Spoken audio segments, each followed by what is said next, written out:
Hello बच्चों, welcome to my channel. पिछली classes में हमने चैप्टर 3 कंप्लीट कर लिया है। जितना भी उसके इंपॉर्टेंट क्वेश्चन है और प्रश्नावली है सभी हमने कंप्लीट कर लिया था। आज हम चौथा चैप्टर पढ़ेंगे। चौथा चैप्टर है द्विघात समीकरण। देखिए, इस चैप्टर में सबसे पहले हम पढ़ेंगे कि द्विघात समीकरण होता क्या है। उसके बाद से द्विघात समीकरण हल करने की विधियां पढ़ेंगे, जिसमें से पहला विधि हम पढ़ेंगे गुणनखंड विधि। दूसरा, देखिए यहाँ पे सेकंड है पूर्ण वर्ग विधि। ये आपको पढ़ना नहीं है, आपके सिलेबस से रिमूव कर दिया गया है, तो इसे आपको नहीं पढ़ना है। तीसरा है द्विघाती सूत्र पढ़ना है। इसे द्विघाती सूत्र को श्रीधराचार्य विधि भी बोला जाता है, ठीक है। तीसरा है, देखिए, द्विघात समीकरण के मूलों की प्रवृत्ति, इसे हम पढ़ेंगे, ठीक है। तो चलिए सबसे पहले द्विघात समीकरण से स्टार्ट करते हैं। देखिए, सबसे पहले हम पढ़ेंगे कि द्विघात समीकरण होता क्या है। हमने पिछले चैप्टर में पढ़ा था बहुपद वाले में कि द्विघात बहुपद क्या होता है, यानी कि कोई भी अगर बहुपद है उसकी घात अगर 2 है तो उसे हम बोलते हैं द्विघात बहुपद, ठीक है। अब देखिए, इस द्विघात बहुपद में जो ये बहुपद है, इसको अगर मैं 0 के बराबर कर दूं या फिर 0 से इक्वेट कर दूं तो ये हमारा हो जाएगा द्विघात समीकरण, ठीक है। कोई भी द्विघाती बहुपद को अगर मैं 0 से इक्वेट कर दूं तो वो हमारा क्या हो जाएगा, द्विघात समीकरण हो जाएगा, ठीक। अब देखिए, इसमें अब हम पढ़ेंगे द्विघात समीकरण का मानक रूप। जैसे हमने बहुपद में व्यापक रूप पढ़ा था किसी द्विघात बहुपद का, वैसे ही द्विघात समीकरण में मानक रूप पढ़ते हैं। देखिए, मानक रूप यहाँ पे दिया है ax² + bx + c = 0। ये किसी भी द्विघात समीकरण का मानक रूप होता है। अगर आप a b c का मान चेंज करते जाएं, जैसे कि मान लीजिए मैं लिख दूं 2x² a की जगह पे 2 लिख दूं, 3x b की जगह पे 3 और c की जगह पे मैं 1 लिख दूं बराबर 0, तो ये आपका द्विघात समीकरण बन गया। इसी प्रकार अगर आप a b c का वैल्यू चेंज करते जाएंगे तो आपको नए नए द्विघात समीकरण मिलते जाएंगे। तो यही इसका मानक रूप होता है, यानी कि कोई भी द्विघात समीकरण होता है वो इसी रूप में होगा हमेशा, ठीक। अब देखिए, इसमें a b c ये जो हैं ये अचर हैं और x y, ये y नहीं रहेगा, सिर्फ x जो है इसमें वो चर है, ठीक है। मैंने कुछ एग्जांपल्स लिखे हैं द्विघात समीकरण के, जैसे कि x² + 2x - 1 = 0, 5x² + 2x = 0, 3x² + 2 = 0, x² = 0।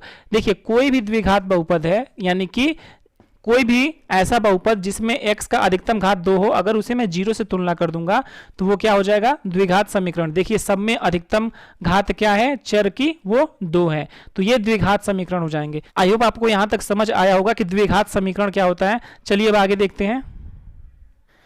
तो चलिए अब उदाहरण देखते हैं। देखिए, उदाहरण नंबर 1 है, निम्न स्थितियों को गणितीय रूप में व्यक्त कीजिए। यानी कि जो भी नीचे कंडीशन दिया है, क्वेश्चन दिया है, इसे हमें बीज गणितीय रूप में व्यक्त कर देना है बस, ठीक है। देखिए, पहला क्वेश्चन है, जॉन और जीवंती दोनों के पास कुल मिलाकर 45 कंचे हैं, ठीक है। दोनों 5-5 कंचे खो देते हैं और अब उनके पास कंचों की संख्या का गुणनफल 124 है। हम जानना चाहेंगे कि आरंभ में उन दोनों के पास कितने कितने कंचे थे। देखिए, इसमें लिखा है हम जानना चाहेंगे कि आरंभ में उनके पास कितने कितने कंचे थे। ये आपको सॉल्व नहीं करना है, ये हम प्रश्नावली 4.2 में सॉल्व करेंगे। इसमें बस आपको बीजगणितीय रूप में व्यक्त कर देना है क्वेश्चन को। तो देखिए, सबसे पहले हम मान लेंगे इसमें कि जॉन के पास मान लेते हैं x कंचे थे, तो मैं लिख दे रहा हूं। देखिए, मैंने लिख दिया, माना जॉन के पास x कंचे थे। हम मान लेते हैं कि जॉन के पास x कंचे थे। अगर जॉन के पास x कंचे थे तो जीवंती के पास कितने होंगे। देखिए, टोटल कंचों की संख्या है 45, ठीक है। अगर मैं बोलूं जॉन के पास 5 कंचे हैं, ठीक, तो जीवंती के पास कितने होंगे, 45 में से हम क्या करेंगे, 5 को घटा देंगे, यानी कि 40 कंचे हो जाएंगे। अगर मैं बोलूं जॉन के पास 10 कंचे हैं तो जीवंती के पास 45 में से 10 को घटा देंगे। क्यों, क्योंकि टोटल 45 है, तो जितने जॉन के पास है उसको अगर मैं निकाल दूंगा तो जो बचेगा वो किसके पास होगा, जीवंती के पास होगा। इसी प्रकार अगर मैं माना हूं, देखिए, x कंचे थे जॉन के पास, तो जीवंती के पास 45 - x कंचे हो जाएंगे। तो मैं इसको भी लिख दे रहा हूं। देखिए, मैंने लिख दिया, अगर जॉन के पास x कंचे थे तो जीवंती के पास कितने कंचे होंगे, कंचों की संख्या होगी 45 - x। अब देखिए, क्वेश्चन में एक और चीज दिया है, दोनों ने 5-5 कंचे खो देते हैं, ठीक है। दोनों जो हैं वो 5-5 कंचे खो देते हैं और अब उनके पास जो कंचों की संख्या का गुणनफल जो है वो 124 बचता है, ठीक है। तो इस देखिए, अगर जॉन के पास x कंचे थे, उसने 5 खो दिए, तो उसके पास कितना बचेगा, x - 5 बचेगा, कंचे बचेंगे। और जीवंती के पास कितने बचेंगे, इसमें से 5 को घटा देंगे तो जो कंचे बचेंगे वो जीवंती के पास हो जाएंगे। तो मैं इसको लिख दे रहा हूं। देखिए, अगर दोनों ने 5-5 कंचे खो देंगे तो उनके पास क्या बचेगा, मैंने लिखा है दोनों 5-5 कंचे खो देते हैं तो जॉन और जीवंती के पास क्रमशः जॉन के पास x-5 और जीवंती के पास 45 - x, टोटल जीवंती के पास इतने कंचे थे, इसमें से 5 खो दिया तो 5 और निकाल दिया, तो टोटल 40 - x कंचे बच गए। ठीक है, अब देखिए क्वेश्चन में एक और कंडीशन दे रहा है कि खो देने के बाद जो कंचों की संख्या है यानी कि ये और ये, इन दोनों का गुणनफल कितना है, 124 है। तो अब इसको मैं कंडीशन को लिख दूंगा। देखिए कंचे खो दिए, देखिए कंचे खोने के बाद जॉन के पास बचा x-5 कंचे और जीवंती के पास 40 - x कंचे बचे। तो यहां से एक देखिए अब जो कंचे बचे हैं इनका गुणनफल दिया है 124। अब इसको मैं सॉल्व करूंगा तो एक द्विघात समीकरण बनेगा, वही हमारा आंसर हो जाएगा। देखिए कैसे सॉल्व करेंगे, पहले x का इन दोनों में मल्टीप्लाई करेंगे तो देखिए 40x, ठीक है, उसके बाद से फिर x में करेंगे तो माइनस का x² हो जाएगा, फिर इसका इसमें करेंगे तो माइनस का 500 का 20 यानी कि 200 हो जाएगा ये, प्लस का 5x और इधर का 124 आपका रहेगा। ठीक, अब देखिए ये x² सबको मैं इस साइड लेके जा रहा हूं, तो यहाँ पे जब इस साइड जाएगा तो x² प्लस में हो जाएगा, 5x देखिए माइनस का 5x हो जाएगा। ठीक है, ये 40x इधर जाएगा तो माइनस का 40x हो जाएगा, और देखिए 200 हो जाएगा तो प्लस का 200 हो जाएगा, और 124 पहले से यहाँ पे है 124, इधर कुछ नहीं बचेगा तो 0 लिख देंगे। ठीक, अब देखिए फिर मैं अगर इसे सॉल्व करूं x², देखिए माइनस का 5x माइनस का 40x माइनस का 45x हो जाएगा। ठीक, और यहां से आपका ये हो जाएगा 324। यही आपका गणितीय रूप हो गया, जो आपका प्रश्न दिया था उसका गणितीय रूप यही हो जाएगा। तो आपको इसमें बस इतना ही करना है कि गणितीय रूप में बस व्यक्त कर देना है। जब इसको सॉल्व करना होगा तो वो सेकेंड चैप्टर में हम करेंगे। सो आई होप यहां तक समझ आया होगा। मैं आपको फिर से एक बार समझा देता हूं। देखिए क्वेश्चन ये है, जॉन और जीवंती के पास कुल मिलाकर 45 कंचे हैं। ठीक है, ठीक है, और देखिए कंडीशन दिया है दोनों 5-5 कंचे खो देते हैं, और अब उनके पास कंचों की संख्या का गुणनफल 124 है। ठीक है, देखिए मैंने माना जॉन के पास x कंचे थे, जीवंती के पास कितने कंचे हो जाएंगे, अगर जॉन के पास x है तो 45 - x। ठीक है, अब देखिए दोनों ने अगर 5-5 खो दिए तो जॉन के पास x-5, जीवंती के पास 40 - x कंचे बचेंगे। ठीक है, अब देखिए क्वेश्चन में कह रहा है कि जब ये कंचे खो देते हैं, जितने कंचे बचे उनका गुणनफल 124 है, यानी कि दोनों का गुणनफल करेंगे तो 124 आ गया। अब देखिए जब मैं इसे मल्टीप्लाई करके सॉल्व करूंगा तो आपका गणितीय रूप में व्यक्त हो जाएगा, x² - 45x प्लस का 324 बराबर 0। यही आपका एक द्विघाती समीकरण बन गया और यही आपका आंसर हो जाएगा। अब चलिए अब दूसरा क्वेश्चन देखते हैं। देखिए अगला उदाहरण है, एक कुटीर उद्योग एक दिन में कुछ खिलौने निर्मित करता है, यानी कि कोई उद्योग कंपनी है, ठीक है, वो एक दिन में कुछ खिलौने बनाती है। प्रत्येक खिलौने का मूल्य 55 रुपए में से एक दिन में किए गए निर्माण खिलौने की संख्या को घटाने से प्राप्त संख्या के बराबर है।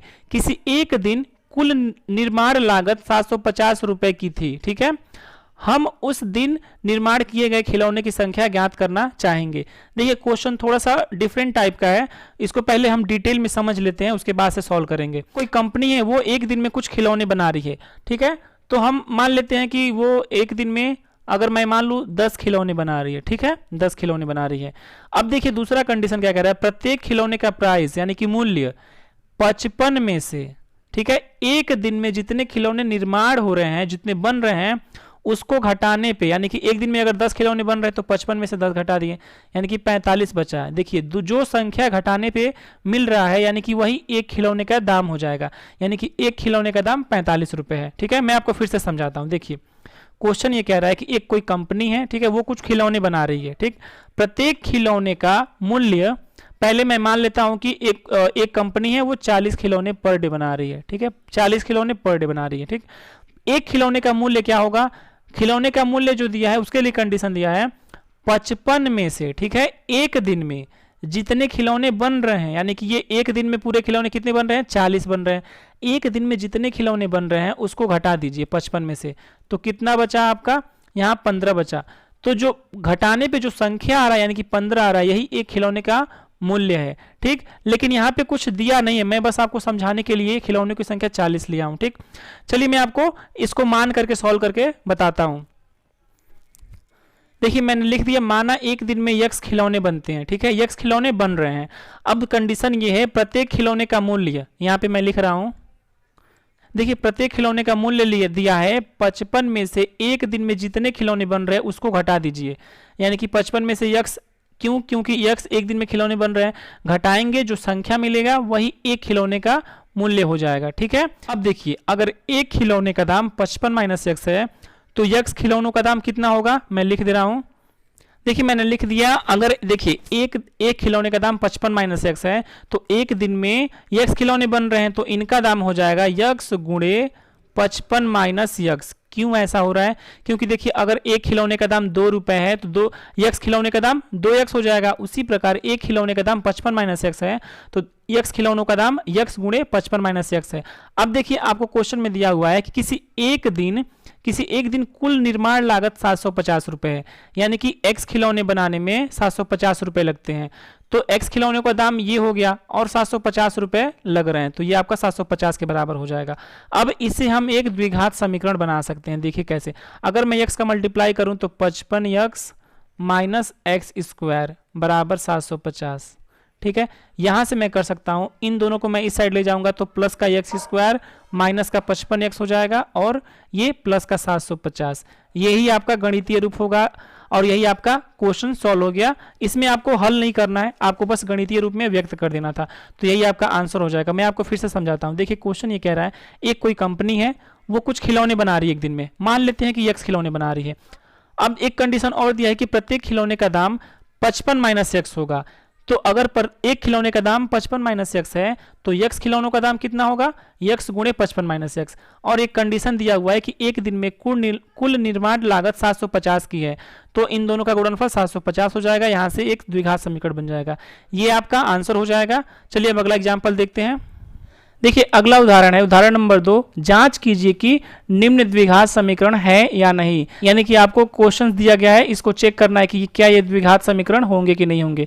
तो देखिए पहला क्वेश्चन है x माइनस 2 का whole square plus 1 is equal to 2x minus 3। इसको अगर द्विघात समीकरण चेक करना है, देखिए इसे सॉल्व करेंगे तो क्या होगा, सबसे पहले इसे ब्रेक करेंगे। x माइनस 2 का होल स्क्वायर, अब फॉर्मूला आपको पता होगा, होता है a स्क्वायर, ठीक है, x स्क्वायर ये हो जाएगा प्लस 2 का स्क्वायर माइनस 2 इंटू 2x। ठीक है, ये आपका फॉर्मूला है a माइनस बी का होल स्क्वायर का। ठीक है, अब यहाँ पे प्लस 1 पहले से है, बराबर में 2x माइनस 3। यहाँ पे देखिए अगर मैं इसे सॉल्व करूँ तो होगा x स्क्वायर प्लस का 2 का स्क्वायर 4 हो जाएगा, ये माइनस का 4x हो जाएगा और ये प्लस का 1 है पहले से है। इसको मैं इधर लाऊंगा तो माइनस का 2x और प्लस का 3 हो जाएगा बराबर 0। इसे अगर मैं सॉल्व करूंगा तो आपका हो जाएगा x स्क्वायर, देखिए माइनस का 4x माइनस का 2x तो माइनस का 6x हो गया। ठीक है, और ये 4 1 5 और 5 3 8, तो ये आपका एक द्विघात समीकरण हो रहा है।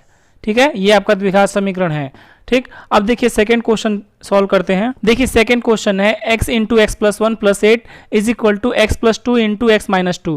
पहले इसे हम सॉल्व करेंगे, यानी कि अगर मैं इसमें x का मल्टीप्लाई कर दूं तो हो जाएगा x square plus x plus का 8 पहले से दिया हुआ है, और इसको मैं सॉल्व करूंगा तो आपका हो जाएगा एक्स स्क्वायर, पहले मैं x का इन दोनों में इसमें गुणा करूंगा, x का x में तो एक्स स्क्वायर, फिर इसमें करूंगा तो माइनस का 2x, और फिर 2 का x में करूंगा तो प्लस का 2x, और 2 का माइनस 2 में करूंगा तो आपका हो जाएगा माइनस का 4। ठीक है, ये देखिए एक दूसरे से ये कैंसिल हो जाएंगे, दोनों साइड एक्स स्क्वायर है तो एक्स स्क्वायर से एक्स स्क्वायर कैंसिल हो जाएगा, आपका बच जाएगा x प्लस 8। 4 को मैं इधर लाऊंगा तो प्लस का 4 is equal to 0, x plus 12 is equal to 0। देखिए ये एक रेखीय समीकरण है, द्विघात समीकरण नहीं है। तो ये जो एग्जाम्पल है सेकंड नंबर, ये द्विघात समीकरण नहीं होगा। ठीक है, थर्ड देखते हैं। देखिए थर्ड है x into 2x plus 3 is equal to x square plus 1। इसमें भी सबसे पहले इसे ब्रेक करेंगे, यानी कि x का अगर मल्टीप्लाई करूंगा अंदर तो 2x स्क्वायर प्लस का 3x is equals to x square plus 1।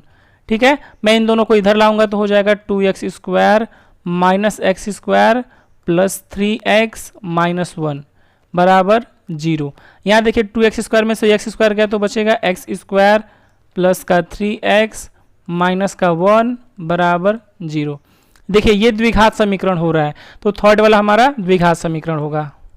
Fourth देखिए आपका है x plus 2 to the power 3 is equal to x cube minus 4।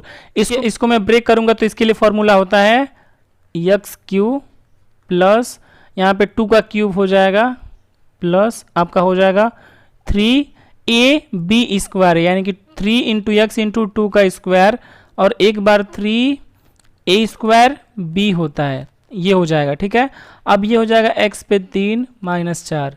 यहाँ पे मैंने फॉर्मूला लगाया है, मैं फॉर्मूला लिख दे रहा हूँ। फॉर्मूला होता है a प्लस बी का होल क्यूब बराबर A cube plus B cube plus 3ab square plus 3a square B. इसको मैंने अप्लाई किया है तो इतना हो गया। ठीक है, अब देखिए इसको मैं सॉल्व करता हूँ। देखिए एक्स क्यूब से एक्स क्यूब दोनों साइड है कैंसिल हो जाएगा, ये 2 का पावर 3 8 हो जाएगा और यहाँ से आपका ये 4 3 12x और ये आपका 6x स्क्वायर बराबर माइनस का 4। इसको मैं इधर लाऊंगा तो आपका हो जाएगा 6x स्क्वायर प्लस का 12x और यहाँ पे 8 और 4 इधर आएगा तो प्लस का 12 हो जाएगा। तो देखिए ये भी एक द्विघात समीकरण है। क्वेश्चन में आपको यहाँ पे एक्स क्यूब दिख रहा है, लेकिन एक्स क्यूब से मतलब नहीं है, आपको पहले सॉल्व करना है क्वेश्चन को, फिर चेक करना है कि ये द्विघात समीकरण है कि नहीं। सो इस वीडियो में बस इतना ही, अब अगले वीडियो मिलेंगे। तो अगर आपको कोई डाउट है तो आप कमेंट बॉक्स में पूछ सकते हैं। Thanks for watching this video.